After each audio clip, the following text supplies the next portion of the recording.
Welcome once again. This is Faith Family Chapel and you're welcome to our broadcast. My name is Esther Murori and I thank God for this opportunity. It is a privilege, it's an honor, and to God be all the glory, to God be all the honor. Let's start with thanksgiving. Our Father, our God, we are grateful, we honor you. Thank you for the life that you've given us, Lord, and thank you for even this broadcast. Lord, your word is life, your word is spirit. Lord, I pray that you penetrate our inner being, penetrate our spirit man to hear your word, and not just to hear, but to be a doer.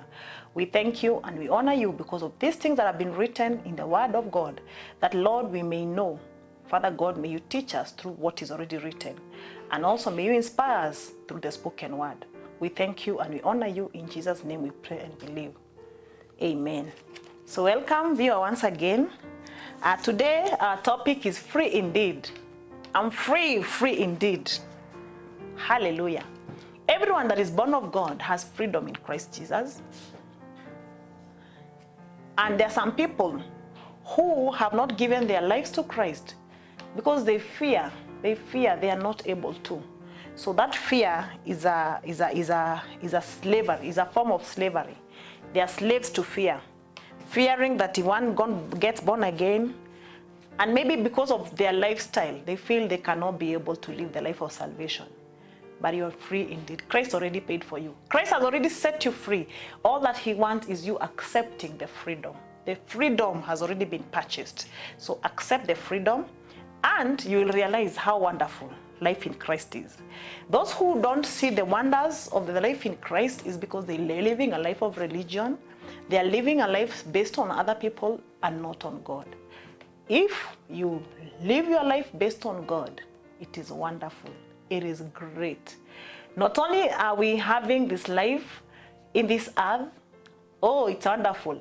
Those who love watching drama, those who love watching things on the outside, just walk out and watch the universe. Go out there and go to maybe to the NASA page and see how they're describing the universe, or the beauty of the universe, and you see the beauty of our Lord. And you enjoy this life. Who is the universe created for? It's for you to see the goodness of God, to worship as you see how great he is, how great our God is, how diverse the universe is, how wonderful our God is. And then after that you connect to God and you're like, how great this God is, and now I'm connected to him. Imagine how great it is. Don't we love when we are associated with people who are great?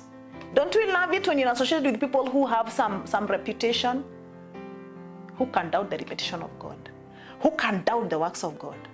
you should be very happy. You should be beyond happiness when you're associated with God. When you're a child of God, it is greater than anything you'll ever get in this world. May it get unto you that, hey, the earth is waiting for the manifestations of the sons of God. It is time for me and you to arise and manifest who we are. We are arising. Hallelujah, children of God. We are arising and we are manifesting our Father. We are manifesting the life of our Father, because indeed we have a great life within us, and this life is going to manifest as long as we are here on earth. Hallelujah. So our topic today is free and free indeed, and I'm going to talk about the eunuchs who are serving Ahab, or who are serving Jezebel, and how they got their freedom, the anointing. There's an anointing that breaks the bondage. There's an anointing through the Holy Spirit that causes us to be fearless and to receive the freedom in Christ Jesus. Hallelujah.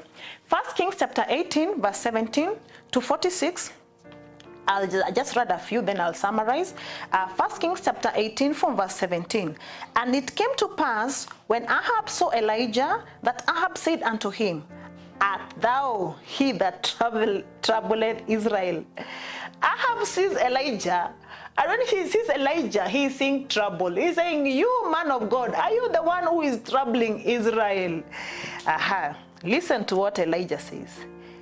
And he answered, I have not troubled Israel, but thou and thy father's house, in that you have forsaken the commandment of the Lord, and thou have followed Baalim. Now therefore send and gather me all Israel unto Mount Carmel, and the prophets of Baal 450, and the prophets of the groves 400, which eat at Jezebel's table. Hallelujah. Please go read all that on your own. And as you read, don't read it as a story. Read it with the spirit that is written, the spirit of the word. And you'll find, oh, it is so sweet. But in the word of God, you read it and you feel you're eating. You're already feeling satisfied. You're strengthened in your inner man. Please go read it. So this is a story, or this is the word of God concerning what happened in Mount Carmel. There was a challenge, which I call a revival in Mount Carmel. When the prophet of Baal went to the mountain, and Elijah also came to the mountain, we are told they agreed that the God who answers by fire is a God we shall worship. So if God is the one who answers by fire, then we shall worship him. If it is Baal, oh, imagine that is Elijah, a man of God, saying that. Then if it is Baal, he had no doubt that God answers by fire. And he had confidence in he who answers. And he knew God will answer by fire. And we are told that the prophets of Baal spent a whole day. So he told Elijah was not in a hurry. He told them, take the seat, start. And they started, they tried. We are told even they cut themselves. The whole day they were trying. They called Baal, and Elijah was saying, maybe he's asleep. Wake him up. Maybe he has gone to a journey. Bring him back. Do something, do something. And the whole day, they spent a whole day. In the evening, when time of sacrifice came, Elijah repaired the altar. Let us repair the altar of God. This Baal, all these people have messed with the altar. Let us repair.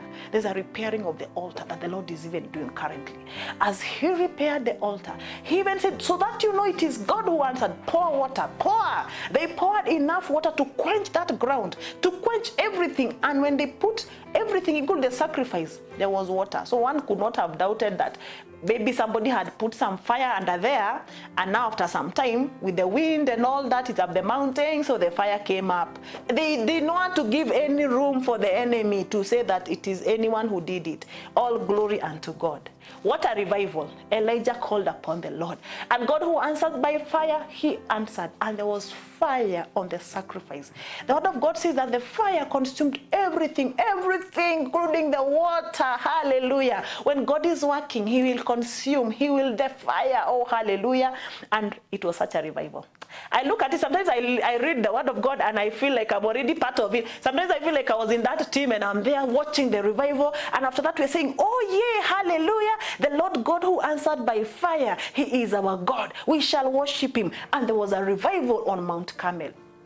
We are told that Elijah killed the prophets of Baal. All the prophets of Baal were killed. We know very well that women don't go to war, so most likely Jezebel did not go to Mount Carmel. Most likely. I'm saying most likely she did. So when I'm seeing a scenario of Ahab going home and telling Jezebel, I want to tell you something. Today there was a revival. the God of my people Israel. You know, Ahab was an Israelite. The God of my people, our God has answered by fire. And he narrated all that happened. Let me tell you, I imagine the fury in Jezebel, burning like fire. What? What? And maybe the more Ahab was explaining, he's like, what? And you know women how they can get for it. What? And finally he says, what? Even my prophets are dead. I know Jezebel was feeding, he was feeding 450 prophets of Baal and another 400 prophets of Asherah on her table. So she was feeding 850 daily. Oh, how rich they were. That they can afford to feed 850 prophets. They were under their management.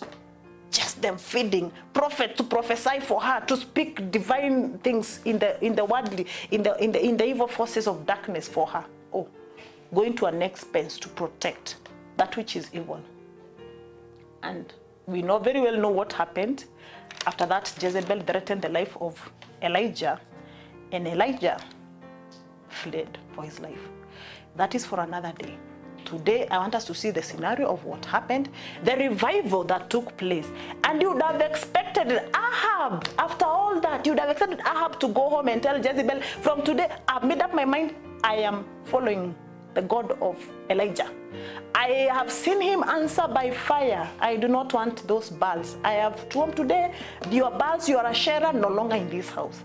But because Ahab was under the command, she was under the witchcraft of Jezebel, he just went home and didn't do much. Even Jezebel herself is the one who is threatening Elijah. That tells you that Ahab was a slave. He was a king, yes, but a slave. Yeah? There's an anointing that breaks the yoke. There's an anointing that breaks the yoke. And maybe you're wondering, oh, Ahab, how come? What was this about Jezebel? You could not get loose of Jezebel. Jezebel is the one who even caused the stoning of Naboth. And she told Ahab, that vineyard, I am the one, I will work it out, you shall get that vineyard. As in, Ahab is so distressed because of a vineyard. Naboth has refused to give him, has refused to exchange, has refused to buy. I mean, saying, I cannot sell that which is an inheritance. I cannot, that is wrong. And in Israel, they were not selling their inheritance. But Jezebel says, no, I know you are the king, but I. So what kind of power did Jezebel have? So Ahab was like a slave. Ahab was a slave. And when you're looking at it like, oh, Ahab, a whole king commanding Israel, going to war. But inside in his own house, he was a slave. He was a slave of Jezebel. And there were other slaves in the house. Let's look at the anointing that breaks the yoke. 2 Kings chapter 9. 2 Kings chapter 9 from verse 1. He says, and Elisha the prophet called one of the children of the prophet and said unto him, gather up thy loins and take this box of oil in thy hand and go to Ramoth Gilead.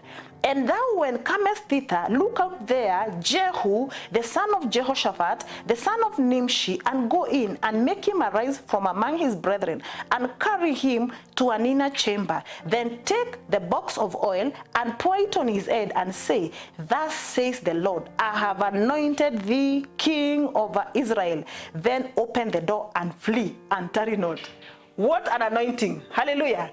That Elisha sends one of the children of the prophet. They're called the sons of the prophet. So he sends one of the sons of prophets and tell them, you are going to anoint Jehu as king. So there's someone who's been anointed. Ahab had been the king, but now he has failed. And now there's one who has been anointed called Jehu. He's anointed. And when he's anointed, verse 30 he goes. By the way, the anointing was very interesting. Or do I call it dramatic? That even when he anointed, later on when he came out, there was someone who was asking, that man who had come him, like he was mad. To them they were asking, this person who came in, what was wrong? What did he tell you? He behaved funny. The way he behaved didn't look okay. Was he okay? What did he tell you? But the whole thing is he was anointed. Whether the anointing looked, circumstances didn't look like the way it was supposed to be, he was anointed. When God anoints you, it doesn't matter what people say. It doesn't matter how people see it. You are anointed. And Jehu was anointed. Verse 30, Jehu, and when Jehu was come to Jezreel, Jezebel heard of it, and she painted her face and tired her head and looked out at the window. So now Jehu, an anointed man of God, Jezebel, the beautiful woman, I mean, the way she was, even I think her beauty was a way it was just making men melt, and they just feel they want to follow what she's saying. So she painted herself, she decorated herself, and she's standing. And now she talks to Jehu. As she talks to Jehu, Jehu did not look at her the way any person would have, the way any other man would have looked at her, the beauty and all that. Jehu was already anointed. Jehu was already anointed. So he goes to Jezreel, and verse 32. Verse 32. As Jehu, okay, verse 31, as Jehu entered in at the gate, she said, had Zimri peace who slew his master? Did he have peace after slewing the master? Verse 32, he lifted up his face to the window and said, who is on my side? Who? And there looked out to him 2 or 3 eunuchs. All this I'm giving you to bring a story on, to bring you a picture of slavery and how Christ came to save you, set you free. But you can still be bound, and yet Christ has already given you victory. So there's been already victory that happened on Mount Carmel, and using what happened to Mount Carmel, people would have said, I refused. Ahab would have said, from today, we will not follow you, Jezebel. We will not follow your gods, we will not follow your Asherahs, we will not follow your witchcraft, we will not do that. We have seen the fire of God, and we have decided we are going to follow. But it did not happen. Now here comes a man who is anointed. And because he's now anointed, he comes. And when he looks at Jezebel, he's like, you're either on God's side or no God's side. There's nothing in between. There's no bargaining. You are either on the Lord's side or the evil side. And he asks the eunuchs that were standing there. Now there were not only Ahab who is a slave. There are eunuchs in the house of Jezebel that are slaves.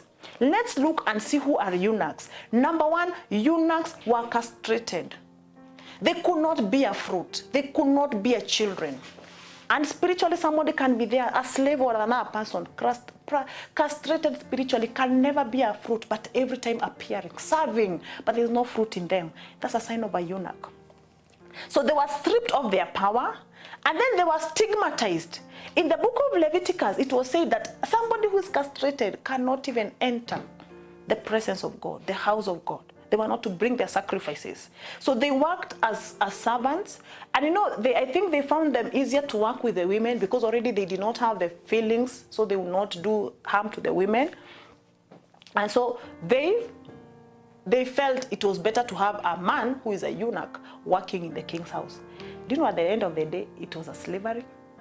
Because they did some so good work, but they still remain eunuchs. They will never have their own families. They will never have their children. They are still bound. Even if they are enjoying the life of the house, the food of the king, the good housing and all that, externally they sound like they are enjoying, but internally they still remain eunuchs.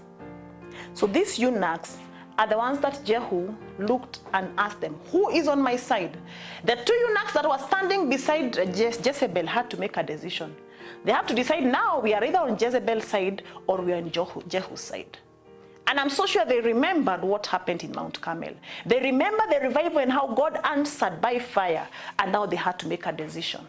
Look at them deciding and remembering the fire of God, and also remembering how Jezebel had power. By the way, Jezebel had power, and they knew it. Number one, Jezebel was able to feed 850 prophets daily.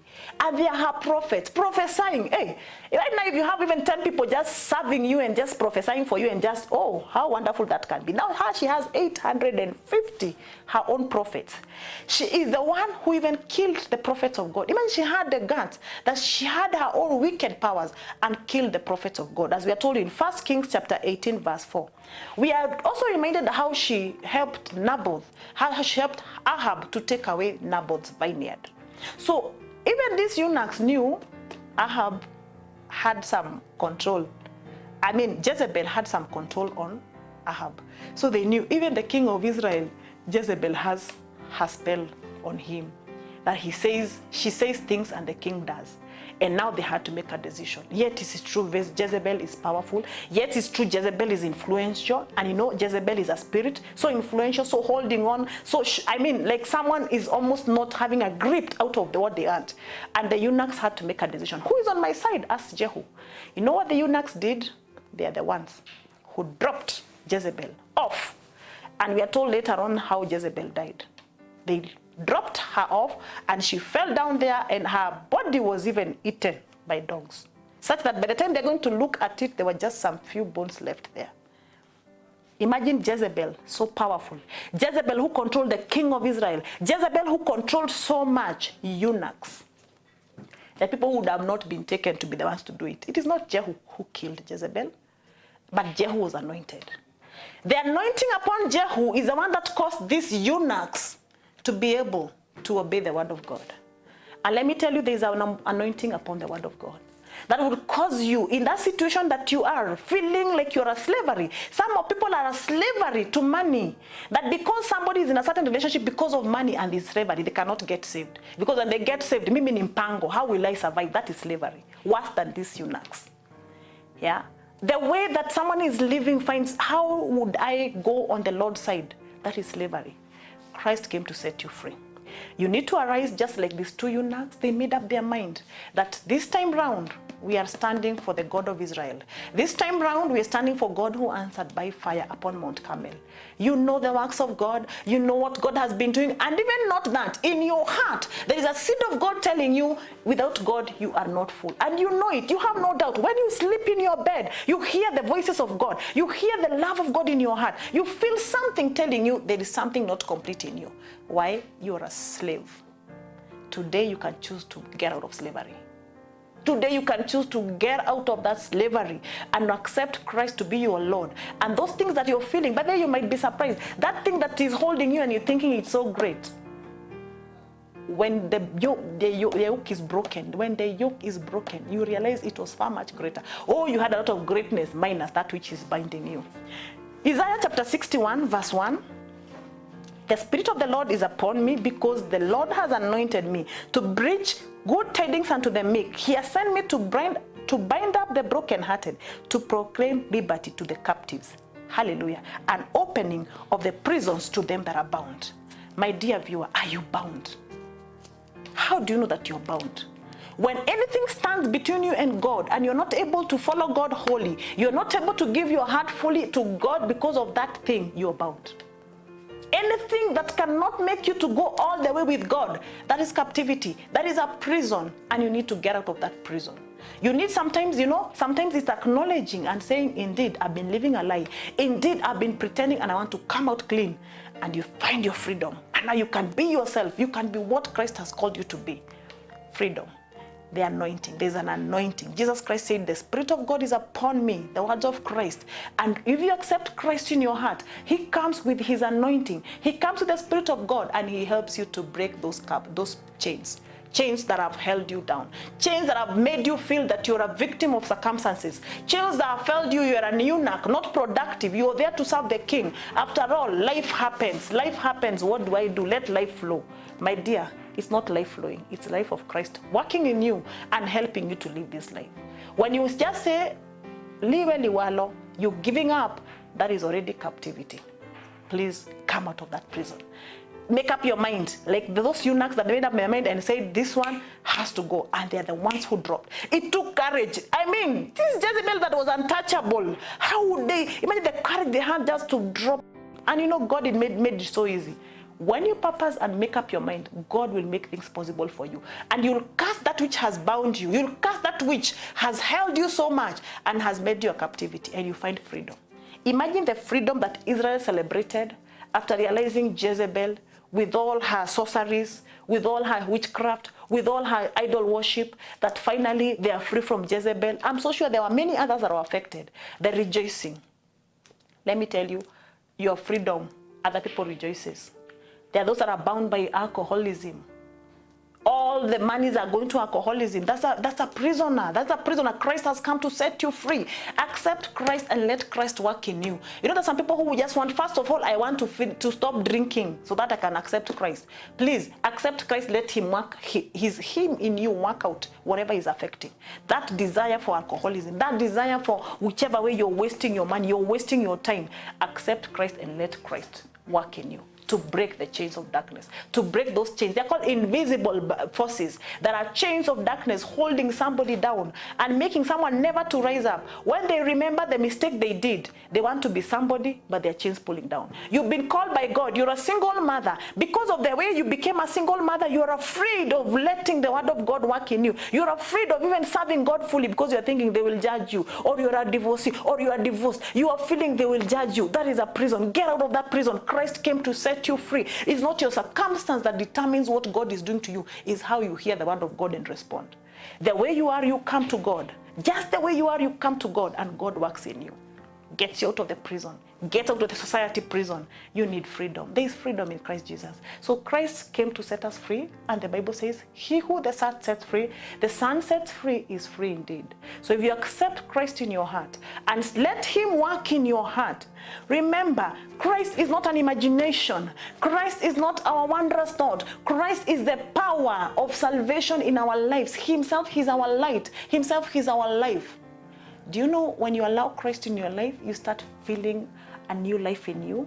Not the physical perception, but in your spirit. And when you're walking around, there's a new light within you. And then you realize, oh, I was in darkness. Indeed, now with Christ, I've been translated from the kingdom of darkness to the marvelous light of God. You start seeing the light of God. You start experiencing the freedom of God. And you realize the chains of darkness were not holding you physically. They were holding in your soul. The soul was imprisoned, and now the soul is being set free. Oh, that's what Christ came to do. He came to set you free. Won't you accept him today? That his life in you, working in you, making you whole. If you want to accept Christ, please say this after me. Say, Father, in the name of Jesus, I come to you as a sinner, asking you to forgive me. Indeed, I have been bound, but now I'm receiving the liberty that is in Christ Jesus. Let these chains of darkness that have been holding me break now in the name of Jesus. I choose the freedom in Christ Jesus, and I choose liberty in Christ Jesus. So help me, God. In Christ Jesus, I pray. Amen. You have said that prayer. Remember, immediately you accept Christ as Lord, your spirit man is born again. You are made new. You are made afresh. But there's a work that is happening on your soul. A lot has been happening in your soul. There's thoughts that you've had for a long time. Christ works by his word. You hear the word of God. You listen to the word of God. As the book of Romans says, be you transformed by the renewal. You need to hear the word of God. You need to do the word of God. And as the word of God settled in your heart, your mind is renewed. As your mind is renewed, your life is transformed. So a walk with Christ is a walk. It's actually a journey. So enjoy the journey. Along the journey, you might meet challenges, but trust in the Lord. Do not look side by side. Do not look even behind at what you left. Please do not be like the Israelites who remembered the onions of Egypt. Imagine after God has set them free from death, God had rescued them from death, they remembered the onions of Egypt. That is not your portion. Those that you left behind are onions. God already along the way is going to feed you with spiritual manna. May we not take for granted the spiritual manna. That which you're feeding your spirit man will strengthen you along the journey. And let me tell you, God is so gracious. While you're on this earth, you'll taste the goodness of God. And not only that, when you go to heaven, there's greater things awaiting you. So hold on to Christ. I'm asking you to go and join a church where you receive the word of God, when you share communion, when you share with other believers, and indeed you grow strong. We'll also welcome you to visit us, to also fellowship with us. We are Faith Family Chapel, located at Roire, Magua Junction. And so you're welcome to come and be with us. May God bless you very, very much. Please, you can send your comments. You can call us on the numbers that are below the screen. And we love you very, very much. And we are praying, may the light of God shine in your heart. May the glory of the Lord come upon you. And the word of God says in Isaiah chapter 60 verse 1, arise and shine, for your light has come. My dear viewer, your light, who is Christ Jesus, has come. Arise and shine, and let Christ be glorified in your life. We love you very much. God bless you. God bless you. Till next Saturday, you are blessed and have a good day. Remember tomorrow to go to church, and remember to pray for your pastors. Remember to pray for your churches, and pray for the unity in the body of Christ. Thank you very much. Kwaheri.